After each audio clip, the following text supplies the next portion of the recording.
Oi pessoal, Amor e Essência Humana, tudo bem com vocês? Pessoal, se você quer ser um jardineiro ou uma jardineira de sucesso na sua própria casa, a primeira coisa que você tem que ter é paciência para suar muito, deixar o suor escorrendo no seu rostinho lindo, prender os cabelos nesse calorzão e mão à obra. Primeiramente, como eu já disse, tem que ter um espaço grande, um espaço bem gostoso, para você manusear a terra. Segundo, uma mangueira de água. Uhul!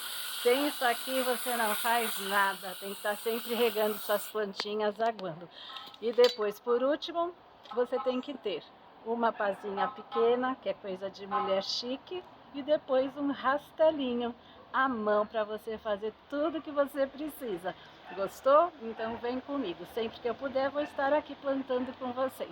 Beijo no coração, @Amor e Essência Humana. Bye!